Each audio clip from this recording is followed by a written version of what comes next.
발표하는 소설마다 베스트셀러가 돼서 성공한 소설가가 있었습니다.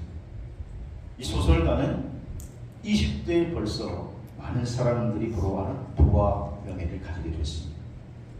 지중해 요트를 가지고 있었고 세계 여러 지역에 그 아름다운 휴양지의 별장도 소유하고 있었고, 그는 매일 호화로운 삶을 누리며 마음껏 사치를 부리며 살고 있었습니다. 그리고 독자들로부터 자신이 쓴 그런 소설을 읽고 내가 너무 힘을 얻었습니다, 그런 감사의 편지도 매일 그에게 쏟아졌습니다. 이렇게 성공한 소설가가 남부러울 것 없는 삶을 살던 이 사람이 40세에 결혼한 자살을 시도했습니다. 다행히 자살은 실패했지만 더 이상 살 이유를 찾지 못하겠다고 방 안에서 소리를 지르다가 결국은 1년 뒤에 세상을 떠나버리고 말았습니다. 이 사람이 우리가 너무나 잘 아는 목걸이 여자 인생 이런 소설을 썼던 모파상이라고 하는 소설가입니다. 모파상은 1893년 세상을 떠나 마감했는데요, 그는 프랑스 사실주의 대표 작가였습니다. 근데 그의 묘비에 이렇게 쓰여 있다고 그래요. 모든 것을 갖고자 했지만 아무것도 갖지 못했다. 이게 바로 모파상의 묘비에 쓰여 있는 글이랍니다. 왜 이 글을 이 모파상이라고 하는 작가의 묘비에 쓰여 있냐면, 그가 죽기 전에 사람들에게 가장 많이 했던 말이 바로 이 말이랍니다. 나는 모든 것을 갖고자 했지만 결국 아무것도 갖지 못했습니다. 여러분, 오늘 이 세상에서 우리가 모든 것을 다 얻는다고 해도 그것에 대한 감사의 마음이 없다면 우리의 삶이 공허해지고 의미가 없어지는 것입니다. 여러분, 성도는 오늘 주어진 삶에 감사하면서 성실하게 사는 것이 행복인 줄로 믿으시기를 바랍니다. 오늘 우리의 요나서의 말씀을 봤는데요, 요나서는 사실 아주 짧은 말씀, 1장에서부터 4장까지 기록되어 있는 짧은 말씀이지만 매우 흥미로운 말씀. 여기 가장 중요한 진리가 담겨져 있습니다. 요나는 이제 당시에 하나님 앞에 부름받은 선지자로서 그 당시에 짐승처럼 여겨졌던 그런 이방, 특별히 아수르의 니느웨 성이라고 하는 사람들에게 회개를 시키는 그런 말씀을 기록하고 있는 게 오늘 요나서의 말씀이에요. 하나님께서 오늘 요나를 불러 사명을 주셨습니다. 요나서 1장 2절을 보니까 너는 일어나 저 큰 성읍 니느웨로 가서 그것을 향하여 외치라. 그 악독이 내 앞에 상달되었느니라 하시니라. 이렇게 말씀합니다. 하지만 요나는 지금 하나님께서 자신에게 주신 이 사명, 이 명령이 마음에 들지 않았어요.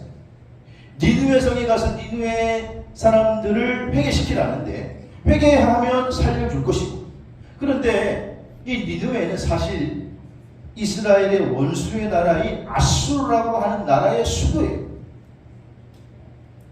그러니까 요나의 마음속에는, 요나는 애국자인데 아니 이 아수르가 망했으면 좋겠는데, 니느웨 성읍이 다 무너졌으면 좋겠는데 가서 회개시키라 그러니까 마음에 들지 않는 거죠. 우리도 일본에 대해서 감정이 좀 남아있잖아요.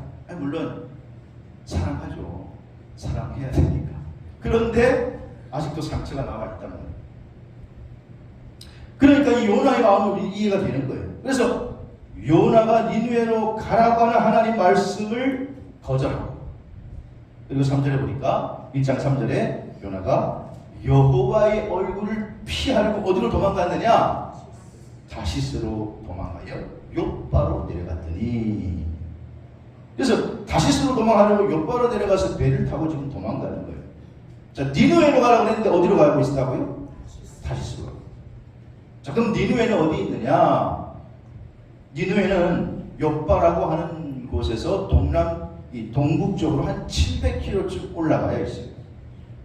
올라가야 되는데, 지금으로 얘기하면 이라크 땅이에요. 이라크 땅.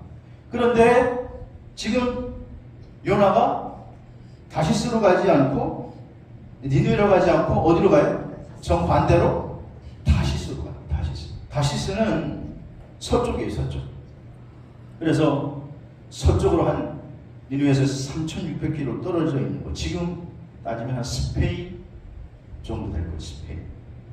그래서 요나는 지금 하나님이 자기에게 주신 사명에 대해서 정반대로 지금 니누에가 아니라 지금 다시스로 도망가는 배를 탔다는 거예요. 그러니 하나님이 요나의 가는 길을 막아버렸어요. 그래서 1장 4절에 보니까 여호와께서 큰 바람을 바다 위에 내리심에 바다 가운데 큰 폭풍이 일어나서 배가 거의 어떻게 되느냐? 깨지게 된지라. 배가 그냥 거의 그냥 지금 난파지게 이르렀다는 거예요. 요나가 다른 데 가지 못하도록 하나님께서 큰 태풍을 일으킨 거예요. 결국 요나는 바다에 던져지게 됩니다. 그래서 요나서 1장 15절에 보니까 요나를 들어 바다에 던짐에 바다가 뛰노는 것이 어떻게 됐다고요? 곧 그쳐지게 되었다. 결과적으로 요나는 바다에 던져졌어요. 그리고 그 후에 어떻게 됐습니까? 우리가 알고 있는 것처럼 하나님이 큰 물고기를 예비해 놓으셔가지고 큰 물고기가 요나를 꿀꺽 삼켜버렸어요. 큰 물고기가 요나를 꿀꺽 삼켰으면 요나가 죽어야 되는데 하나님의 기적으로 말미암아 죽지를 않아요. 그래서 요나서를 계속 읽어보면 3일 동안이나 물고기 뱃속에 들어가 있는 거예요. 여러분 3일 동안 물고기 뱃속에 있다고 생각해보세요. 얼마나 답답해요. 지금 죽지도 못하고 그냥 물고기 뱃속에 들어가 있는 거예요. 그러니 물고기 뱃속에서 죽지 못해서 요나가 거기에서 철저하게 회개하고 기도하는 내용의 말씀이 요나서 2장에 기록되어 있습니다. 그래서 2장 1절에 보니까 요나가 물고기 뱃속에서 그의 하나님 여호와께 어떻게 했다고요? 기도했다. 이렇게 말씀하고 있습니다. 그래서 오늘 이 요나의 기도의 내용을 가지고 감사의 목소리로라고 하는 제목으로 오늘 나누고자 하는데, 감사의 목소리로 첫째는 요나는 지금 주께 회개 기도를 드리면서 먼저 제사를 드리겠다. 주께 예배를 드리겠다. 그렇게 말하고 있어요. 오늘 본문 구절을 보니까 나는 감사한 목소리로 주께 뭘 드려요? 제사를 드리며. 여기 주께 제사를 드린다라고 하는 이 원문에 보면 시제가 미완료 시제. 무슨 말이냐? 끝난 게 아니고 지금만 이제 예배 드리는 게 아니고 미래에 계속해서 앞으로 내가 하나님께 감사하면서 제사를 드리며 살겠습니다. 이런 뜻이 되어 있다는 거예요. 여러분 한번 지금 물고기 뱃속에 있는 요나를 생각해 보세요. 이게 사는 거예요? 죽은 거예요? 예? 사는 것도 아니고 죽은 것도 아니고. 그래서 죽어야 되는데 죽지 않으니까 지금 기적이고. 근데 지금 최악의 상황이 뭐 앞이 캄캄하고 어떻게 해야 될지도 모르고 물고기 뱃속에 전기불이 있는 것도 아니고 촛불이 있는 것도 아니고. 요나서 읽어보면 그래서 요나의 머리에 바다풍이 막 뒤엉켜 있어요. 바다풍. 주변에는 아마 그 고기가 어마어마하게 큰 고기일 테니까 먹이를 삼킨 그런 먹이들이 막 물고기 위에 들어가 있고, 요나도 먹이로 삼켜진 거잖아요.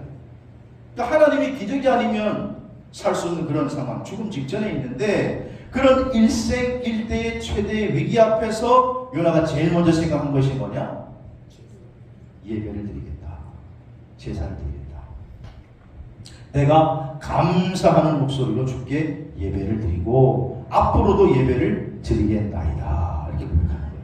여러분, 예배는 성도에게 있어서 가장 중요하고 가장 귀중하고 가장 우선시 되어야 될 줄로 믿으시기를 바랍니다. 그래서 요나는 여기에 주께 감사를 드리는데, 감사를 드리는, 주께 제사를 드리는데 그 제사를 드리는 핵심이 뭐냐? 감사하는 목소리. 감사하는 목소리로 예배를 드리겠다는 거예요. 자, 시편 50편 23절에 보니까 감사로 제사를 드리는 자가 나를 영화롭게 한다. 누가 하나님을 기쁘시게 하느냐? 누가 하나님을 영화롭게 하느냐? 어떻게 하는 자가요? 감사로 제사를 드리는 자가 하나님을 기쁘시게 한다는 거예요. 시편 50편은 감사로 제사를 어떻게 드리는가가 우리에게 보여주고 있어요. 여러분 시편 50편을 보면 그 타이틀이 아삽의 시를 있어요. 아삽. 아삽이라고 하는 사람 들어보셨습니까? 삽 중에 아삽이 있는 게 아니고 사람 이름입니다. 다윗 왕이 법궤를 다윗성으로 옮길 때 함께 했던 사람이 아삽이고, 솔로몬 왕 때에는 성전에서 주로 찬양하는 일을 담당했던 사람이 아삽이라고 하는 사람. 근데 누구보다 그러니까 이 아삽은 제사의 본질에 대해서, 예배의 본질에 대해서 너무나 잘 알고 있어요. 제사를 어떻게 드려야 되고 예배를 어떻게 드려야 되는가라고 하는 걸 잘 알고 있는 사람이 시편 50편에 14절 15절에 보니까 이렇게 말해. 같이 시작. 감사로 하나님께 제사를 드리며 지존하신 이에게 내 소원을 다하며 환난 날에 나를 내가 너를 건지리니 내가 나를 영화롭게 하리라, 이렇게 말씀하셨어요. 자, 여기서 아삽은 제사의 본질, 예배의 본질은 뭐냐? 감사로 하나님께 예배를 드리는 게 본질이라는 거예요. 감사로 제사를 드려라. 즉 예배를 하나님께 올리는 감사의 향연인 줄로 믿으시기 바랍니다. 여러분, 오늘 7월 셋째 주, 또 장마 기간 동안에 주님 앞에 예배드리러 나왔습니다. 그런데 그냥 예배드릴 때 우리는 생각 없이 오늘 주일이 됐으니까 오는 게 아니라 가장 그 예배의 핵심은 뭐냐? 주의 전에 달려나올 때 감사하는 마음으로, 감사하는 마음. 요나가 지금 그 부분을 깨닫고 하나님 앞에 고백하며 결단하는 거예요. 아하, 내가 이걸 잊었었구나. 진정한 제사로 가는 가장 중요한 기준이 뭐냐? 감사로 예배를 드리는 거. 내가 오늘 예배에 감사가 있는가? 내가 오늘 예배에 감사로 하나님께 나아가고 있는가? 여러분, 감사가 없는 예배는 하나님이 관심이 없어요. 아무리 많은 사람이 모여도, 아무리 그럴듯하게 예배를 드려도 하나님께서 받으시지 않으세요.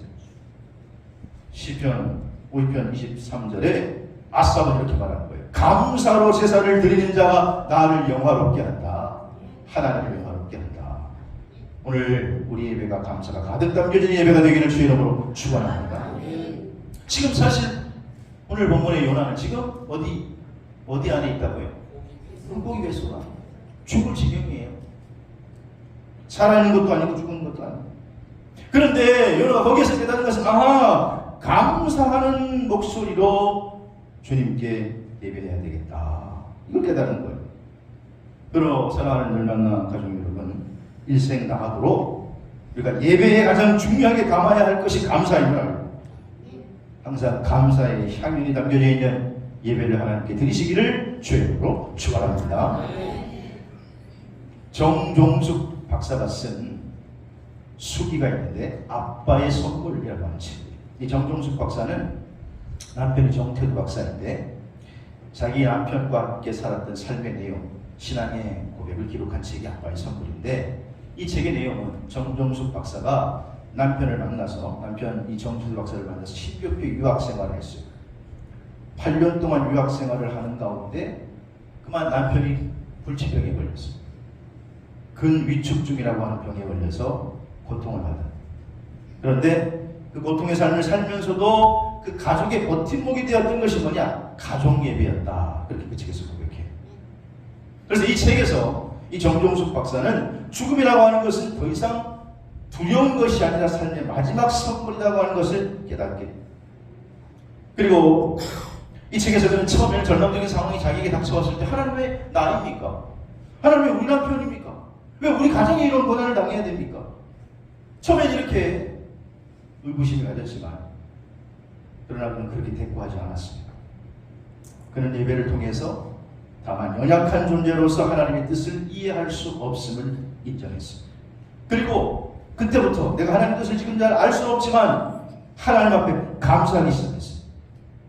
매일매일 감사 예배를 드리고 감사의 제사를 드리고 가족 예배를 드리면서, 그러면서 이렇게 결단을 했다고 해요. 아침에 눈 떠 있어 살아있는 것에 감사의 예배를 드렸고, 하루 시간이 또 선물로 주어진 것에 대해서 감사의 찬양을 드렸고, 오늘도 내가 해야 할 일이 있음에 대해서 감사와 찬송으로 하루의 문을 열었다. 선하신 여러분, 일이 잘 돼서 감사하는 것 누구나 잘해. 누구나 할 수 있어요. 성공해서 감사하는 건 누가 못합니까? 그러나 범사에 감사는 누구나 할 수 있는 일이 아니에요. 성숙한 그리스도인만이 할 수 있는 것이고, 하나님의 살아계심을 경험하고 체험한 진정한 그리스도인만이 범사에 감사할 수 있는 줄로 믿습니다. 지금 요나는 물고기 뱃속에서 회개하며 결단하는 기도인데, 오늘 그는 깨닫는 게 있어요. 나는 감사의 목소리로 제사를 드리겠다. 요나의 결단과의 감사의 목소리가 저와 여러분의 목소리가 되기를 훈련하시고 연습하시기를 바랍니다. 두 번째로 오늘 감사의 목소리는요, 오늘 9절 말씀 보니까 나의 소원을 주께 갚겠나이다 그랬어요. 물고기 뱃속에서 3일 동안 뭐 했을까? 어차피 폭풍이 막 일어났을 때, 자기가 바다에 던져졌을 때 뭐 죽는 줄 알았겠죠. 그 폭풍 속에서 자기가 살 걸 기대했겠어요. 야, 이거 나 때문에 일어나는 거다, 이거 폭풍. 제일 복귀 해가지고 자기 딱 굽혔을 때, 딱 나네, 딱 나야. 그리고 확 던져졌을 때 난 죽었구나 생각했을 거란 말이에요. 그런데 깨보니까 살아있는 거예요. 깨보니까 어디에 있나 봤더니 어디에 있어요? 물고기 뱃속에 있는 거예요. 큰 물고기 자기를 꿇고 삼킨 건 느꼈는데, 눈 떠보니까 죽었나? 천국인가 지옥인가 했는데 살아있다. 그때 요나는 자신의 삶을 돌아보면서 이렇게 하지 않았겠어요? 하나님, 내가 잘못했습니다. 하나님, 다시 한번 나를 살려주시면 내가 어디로 가겠습니다?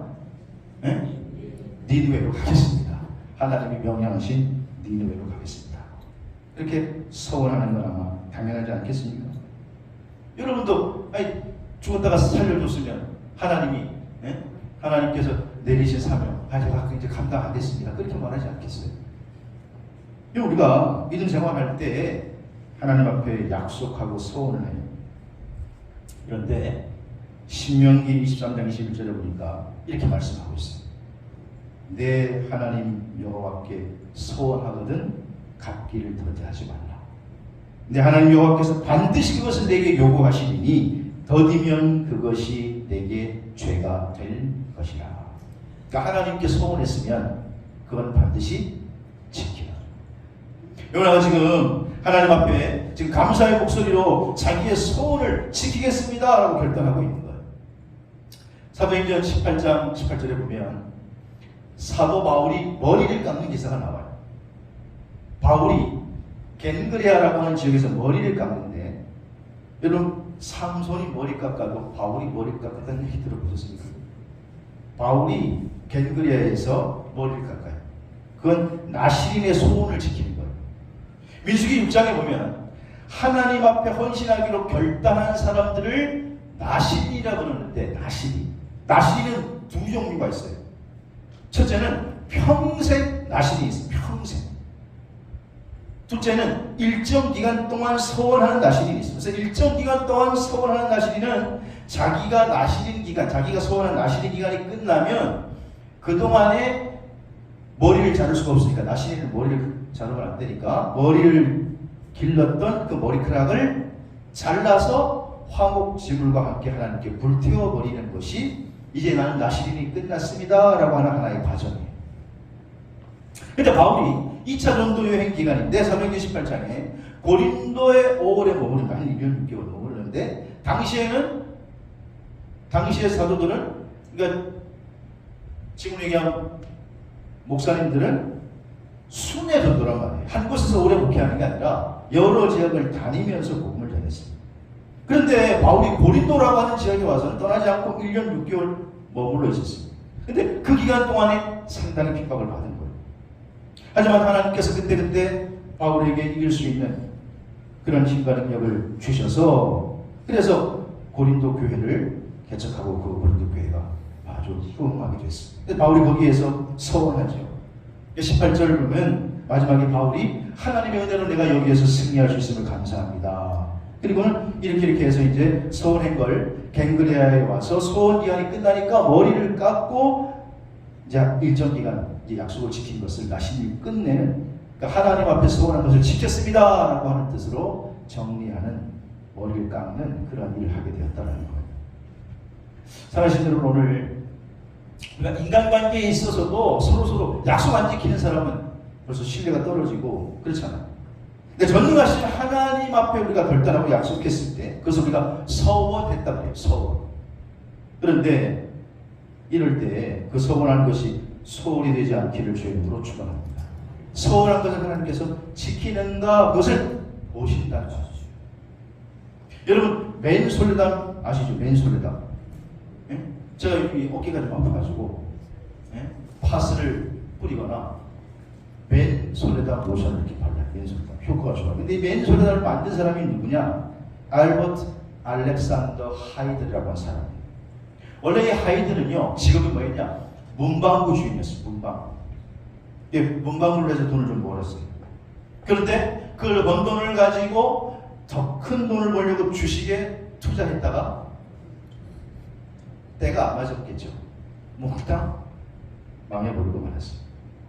그 남은 게 이제 빚밖에 없어요. 막막한 상황이에요.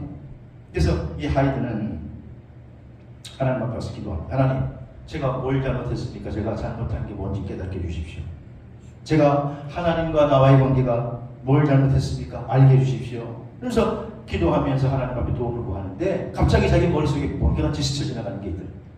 그게 뭐냐? 몇 년 전에 자기가 YMCA 기관에 4만 불을 헌금하기로 소원을 했는데 안 지킨 거예요. 그게 번쩍 생각이 나요. 그래서 기도하다가 벌떡 일어나서 아이고 하나님 감사합니다. 그리고는 돌아와서 자기가 남아있는 걸 다 정리해가지고 그 소원을 지켰어요. YMCA 가서 4만 불을 드렸어요. 이제 그걸 드리고 나니까 자기에게 남은 건 아무것도 없어요. 하지만 하나님을 바라보기로 결심했고 또 어차피 이제는 할 일도 없으니까 집에 와서 성경을 읽기 시작했어요. 창세기부터 하나님 말씀을 읽기 시작하자. 그래서 쭉 읽는데 창세기 28장에 와서 보니까 28장에 야곱이 하나님을 만나는 장면 그리고 11절을 소원하는 내용을 거기서 발견해요. 그리고 그가 축복받는 사실을 깨닫고 무릎을 탁 치고 야곱이 돌베개를 베고 자다가 여기가 하나님의 집이구나. 우리 내가 앞으로 하나님 나와 함께 하시는데 하나님 앞에 11절 드리겠습니다. 그리고는 지금 하이드는 아무것도 남아있지 않아요. 왜냐하면 남은 걸 다 소원한 걸 드렸기 때문에 수입도 없고 남은 것도 아무것도 없지만 그러나 결단했어요. 하나님 앞에 내가 11조를 철저하게 드리겠습니다. 그리고는 살아가는데 그러다가 어느 날 약방하는 친구를 만나요. 약방하는 친구. 그래가지고 그 친구와 함께 고약을 만들어 팔아요. 여러분 그 맨소레담이 우리식으로 얘기하면 고약이에요. 고약. 그래가지고 맨소레담을 만들어가지고 이거를 팔기 시작하는데 이게 얼마나 잘 팔리는지 전 미국에 그냥 다 팔리는 거예요. 미국뿐만 아니라 전 세계에 다 팔리는 거예요. 나도 알고 있으니까. 나에게도 없이 그냥 다 팔리는 거예요. 근데 하이드가 그때부터 수입이 점점 많아질 거 아니에요. 근데 그는 하나님 앞에 서원했기 때문에 하나님 앞에 철저하게 11조를 드리기로 했기 때문에 나중에는 10의 2조, 3조, 10의 9조까지 드렸다고 그에 비해 기록되어 있습니다. 여기서 중요한 것은 하이드는 인생의 절벽 앞에서 하나님을 바라보고 하나님과 관계를 바르게 했을 때 하나님이 약속을 지키는 서운을 지키는 하이드를 보고 그 인생을 책임져 주셔서 성공의 자리로 올려주시고 그를 통해 더 큰 감사를 받으신 줄로 믿으시기를 바랍니다. 지금 요나도 절대절명의 상황이에요. 극한 상황이에요. 뭐 오늘 죽을지 내일 죽을지 모르는 그런 상황인데 자기는 거기에서 감사의 목소리로 또 두 번째는 나의 서원을 주께 지키겠나이다. 중요한 것은 감사의 목소리로 시작이 된 건데 하나님 앞에 이제 내가 하나님 앞에 소원한 것 하나님 앞에 받은 사명 내가 지키겠나이다. 사랑하신 여러분, 왜 인생을 살아갈 때 힘들고 짜증나고 괴롭고 속상한 일을 많이 만나게 됩니다. 그러나 그때 마음을 잘 지키시기를 바랍니다. 짜증낸다고 일이 잘 풀리면 짜증내세요. 원망한다고 일이 잘 풀리면 원망하세요. 그러나 해보면 그렇지 않습니다. 하나님은 지금도 감사하는 자의 소리를 들으시고 기적을 베푸시는 줄로 믿으시길 바랍니다. 감사하는 자들을 통해서 역사를 일으키신다.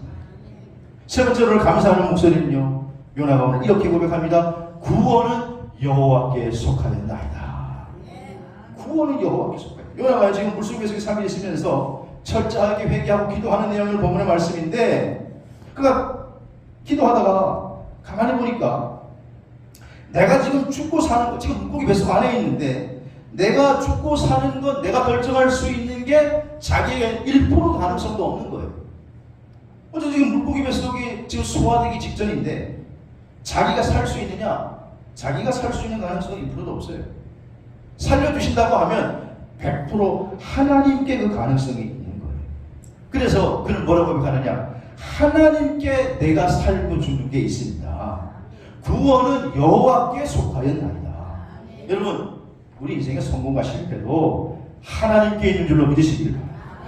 구원은 여호와께 속해 있습니다. 이게 요나의 신앙 고백이라는 거예요. 여러분, 역사는 하나님이 이루시면 이루지 못할 것이 없는 줄로 믿으시기를 바랍니다. 다니엘 3장에 바벨론의 느부갓네살 왕이 두라 평지에 60규빗의 금신의 상을 세우고 60규빗이면 딱 한 30m가 됩니다.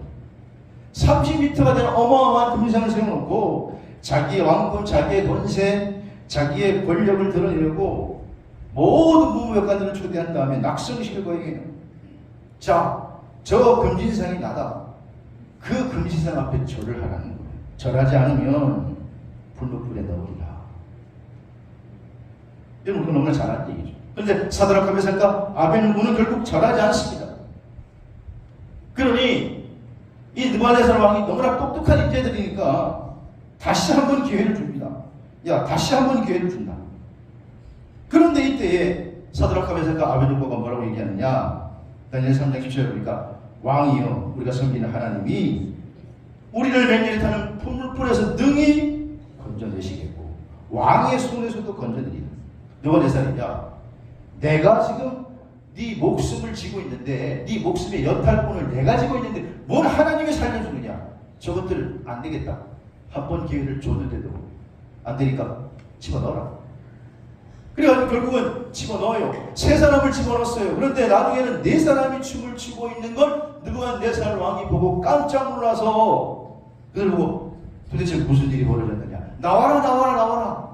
그러니까 나왔더니 27절에 머리털도 그대로 있고 불탄 냄새도 없는 거예요. 그러니 느부갓네살이 놀랍니다. 깜놀이. 하나님을 찬양할 수밖에 없는 거죠. 그래서 야, 니들이 믿는 하나님은 진짜네. 진짜 신이네. 천사를 보내서 너희의 생명을 건졌다. 그래서 그 포물불 가운데 구원할 자가 누구냐? 그러면서 느부갓네살 왕이 조서를 내리기를, 특별 명령을 내려서 29절에 보니까 이제 누구도 이 사람들이 믿는 하나님을 욕되게 하는 자는 그 집을 쪼개버릴 것이고 거름토로 삼을 것이다. 이같이 구원할 다른 신이 없음이니라 하더라. 이 왕이 고백이에요. 살아계신 하나님의 권능을, 그 구원의 능력을 받다. 사랑하신 여러분, 우리는 할 수 없어도 하나님을 하실 수 있는 줄로 믿으시길 바랍니다. 물고기 속에 있는 요나가 빠져나갈 방법이 없어요. 더구나 바다 한가운데 있어요. 절망적인 상황이에요. 그러니 요나는 내 구원은 여호와께 속하였나이다. 살고 죽는 건 하나님께 있습니다. 사랑하신 여러분, 오늘 여러분이 어떤 환경 속에 있으십니까? 물론 좋은 환경 속에 있는 분도 계시겠지만 그렇지 않는 분도 꽤 있을 거예요. 어려운 시대. 또 지금 우리 지역에 우리는 산불로 어려움을 겪었지만 이제 조금 지나가는가 했는데 다른 지역은 또 수해로 오는 거예요. 사람이 할 수 있는 게 아닙니다. 내가 뭘 어떻게 해요? 내가 내 생명을 어떻게 해요? 갑자기 밀어닥치는데, 예고하지 않고 산사태가 오는데, 예고하지 않고 물이 닥치는데 터널 안에 내가 갇힐지 어떻게 알겠어요? 구원은 여호와께 속해 있는 것이에요. 살고 있는 건 여호와께 있는 거예요. 그러므로 기억하세요. 여러분, 구원은, 승리는, 역사는 하나님께 속해 있는 줄로 믿으시기 바랍니다. 여기서 우리가 결단할 게 뭐냐?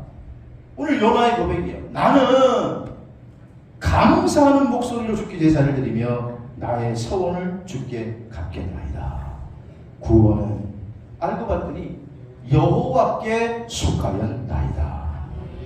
여러분, 사람은 말을 많이 하고 살아갑니다. 사람이 하루에 2만 마디 아니면 3만 마디 말을 한다. 그게 우리의 마음의 표현이 또 말로 나와요. 근데 우리 그리스도인들은 신앙의 표현도 말로 나와요. 이 말을 참 주의해야 돼요. 민수기 14장 28절을 보면 이렇게 말씀해요. 이거 한번 읽어봐요. 민수기 14장 28절 시작. 그들에게 이르기를 여호와의 말씀에 내 삶을 두고 맹세하노라. 너희 말이 내 귀에 들린 대로 내가 너희에게 행하리니. 아멘. 자, 지금 내 삶을 두고 맹세한다는 건 하나님이 맹세한다. 하나님이 내가 너희들한테 얘기한다. 맹세한다. 너희 말이 내 귀에 들린 대로 내가 너희에게 어떻게 해요? 행한다는 거예요. 무슨 말을 하든지. 여러분 이 말씀이 배경이 뭔지 아시죠? 출국해가지고 가나안 땅을 바로 앞두고 우리 정탐꾼을 가나안 땅에 40일 동안 12지파에 한 사람 뽑아가지고 보냈단 말이에요. 갔다 와서 보고 있는데 두부를 나눈 거예요. 10명은 너무 좋은 땅이다. 맞다. 저거 우리 땅인데 이성 거대한 성이고 이 네피림 자손들 너무 힘이 세가지고 갔다 가는 우리는 끝물도 없다. 우리는 뭐라고? 메뚜기. 그러니까 여호수아가 갈때 옷을 찢으면서 아니라고. 이건 거대한 성은 맞지만은 그러나 하나님이 우리에게 허락하신 땅이기 때문에 능히 이 성을 차지합니다. 그런데 결국은 민주주의는 다수결이에요. 10명이 얘기하니까 결국 어떻게 돼요? 10명의 의견을 다 따르는 거예요. 그러니까 하나님께서 그때 이 말씀을 하신 거예요. 내 삶을 두고 맹세하는데 너희 말이 내 귀에 들린 대로 내가 너희에게 행하겠다. 결국은 40일 동안 정탐한 1일을 1년으로 계산해서 이스라엘 백성들이 몇 년 광야 생활했습니까? 40년 동안 1세대가 죽기까지 기다렸잖아요. 그래? 니들이 안 들어가겠다고? 메뚜기 그래 그대로 해줄게. 다 죽을 때까지 기다렸다가 2세대와 여호수아 갈렙만이 약속의 땅에 들어간 거예요. 그래서 여러분 기억하세요. 억지로라도 훈련해야 돼. 성경에 범사에 뭐라고요? 감사. 남발은 새가 듣고 반발은 쥐가 된다고 그랬는데 중요한 거는 우리 그리스도인들은 내 안에 성령님이 계시는 거예요. 성령. 내가 속으로 고백하는 말도 다 들어요. 성령께서 들으신다고. 근데 우리가 결단해야 돼. 요나처럼 감사하는 목소리를 내겠다. 오늘 요나는 이렇게 깨닫고 고백하는 거예요. 감사하는 목소리를 내면 감사하는 목소리를 주님이 들으시고 주님이 들은 대로 그래 너 감사하지? 그래 내가 너 들은 대로 내가 너 목소리 들은 대로 역사할게. 너와 함께할게. 너를 사용하리라. 그렇게 말씀하시는 거예요. 여러분 말이 복록이. 오늘 말씀을 정리하면 요나는 감사의 목소리로 주께 제사를 드리겠다. 결단하고 그리고 나의 소원을 주님 앞에 갚겠다. 내가 살고 죽는 것은 구원은 누구에게 있다고요? 여호와께 속해 있다. 이 요나의 선한 결단과 기도가 저와 여러분 모습이 되셔서 남은 생애가 감사의 인생이 되고 여러분 이 주를 통해서 감사의